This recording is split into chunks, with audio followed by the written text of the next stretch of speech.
Let's start a new section of the course.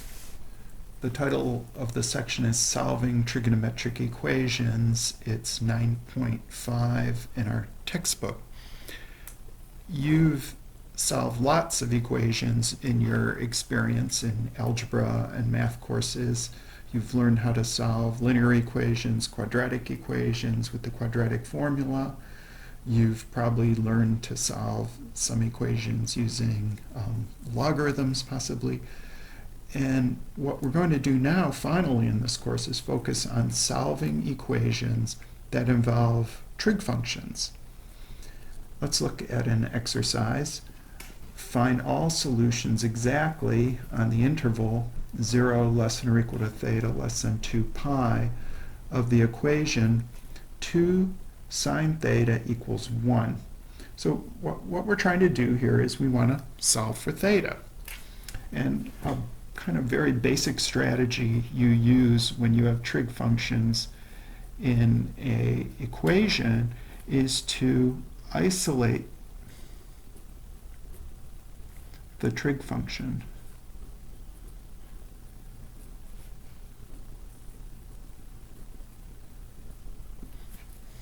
So here, what I can do is divide both sides by 2, and I get sine theta equals 1/2.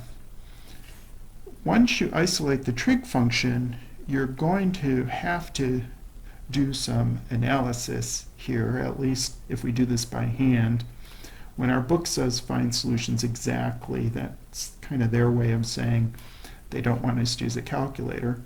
So we need to just search in our minds for what the solutions are. And this one is meant to be pretty straightforward for us, right? Like we know an angle theta whose sine is equal to 1/2. One solution is theta equals pi over 6, right? Which I'll write in radians since this interval is stated in terms of radians, but of course that's the same as saying 30 degrees. Now, sometimes we're going to rely on our unit circle knowledge to help us, because we're trying to find all solutions between 0 and 2 pi. We just said pi over 6 is one of them, right? To say sine theta is half at pi over 6 is like saying the y-coordinate on the unit circle is a half.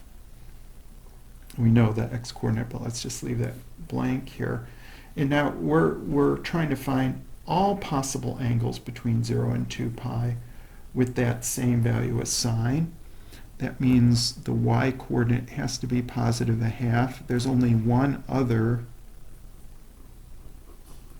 terminal side between 0 and 2 pi that would intersect the unit circle when y equals a half.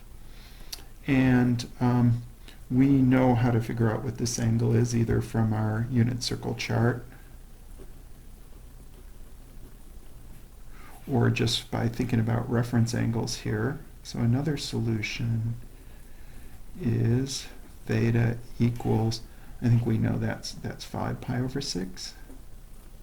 That's like 30 degrees short of 180 or 150 degrees. So if I can label 5 pi over 6 here. And those are the only solutions between 0 and 2 pi, because if we go into quadrant 3 or quadrant 4, y-coordinates are negative. So theta equals pi over 6, or theta equals 5 pi over 6. We just solved that trig equation. Okay. Now, I'm going to, here we go. I want to talk about this problem a little bit more. Our textbook focuses a lot on finding solutions between 0 and 2 pi, but I am going to ask you to do some exercises with special directions where you describe all solutions to this equation, not just those between 0 and 2 pi. So this is the same equation as in the previous exercise. So we're still just looking at sine theta equals a half. So we already know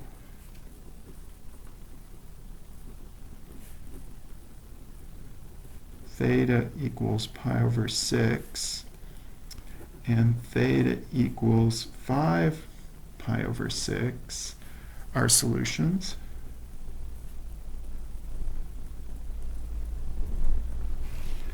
But to describe all solutions, so not just the solutions between 0 and 2 pi, we need to think about, we could think on the unit circle of taking these two that we found, okay, those pi over 6 and 5 pi over 6, and what about if we go once around the unit circle in pi over 6 more?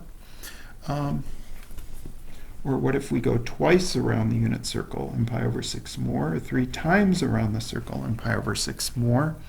So there are infinitely many solutions.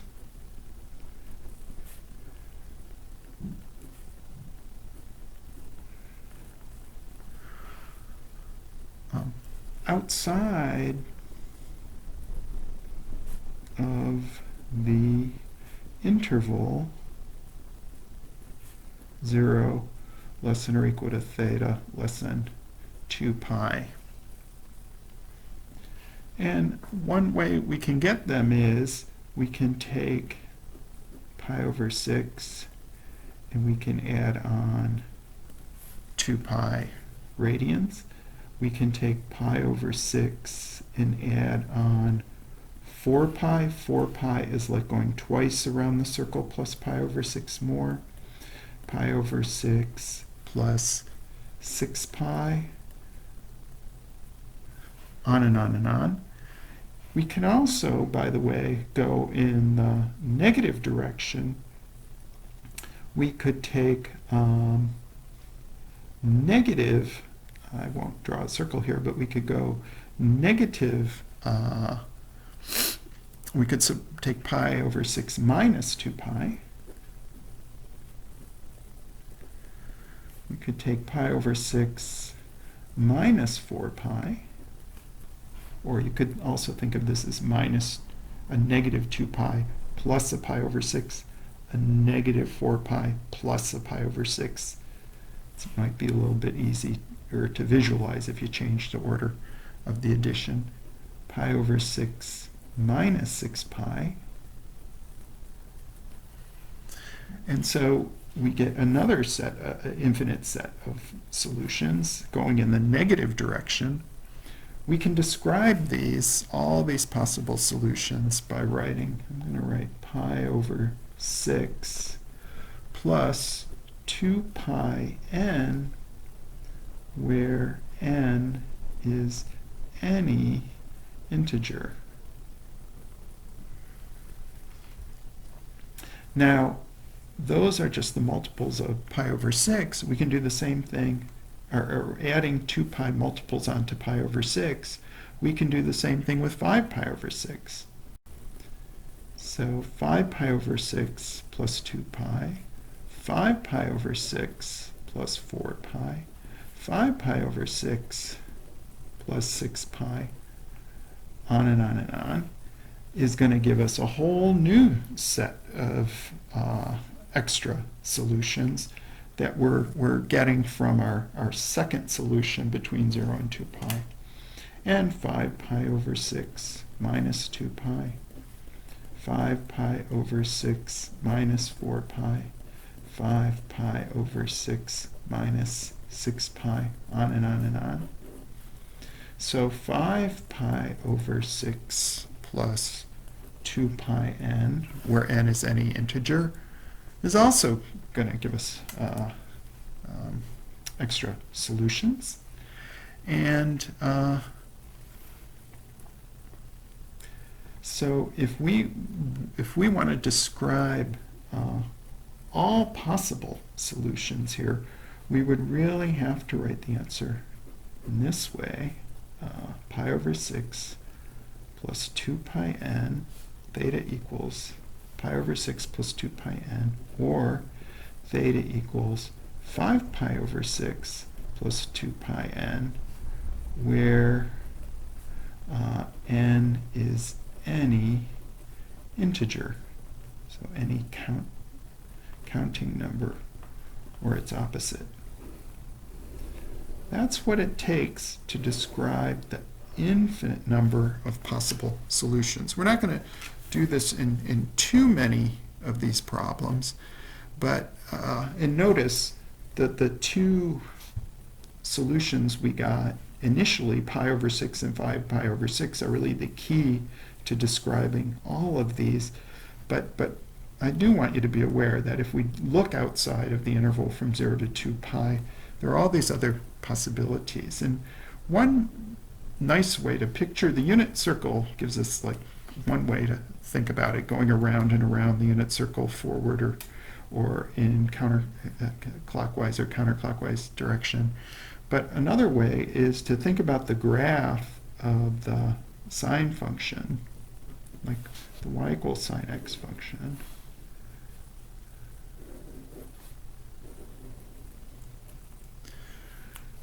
And I'm just going to label pi, 2 pi, 3 pi, 4 pi, negative pi, negative 2 pi. And let's see, sine, I didn't label pi over 2, so sine is going to go up and down, down and up, down, down, up. So here's 1, here's negative 1.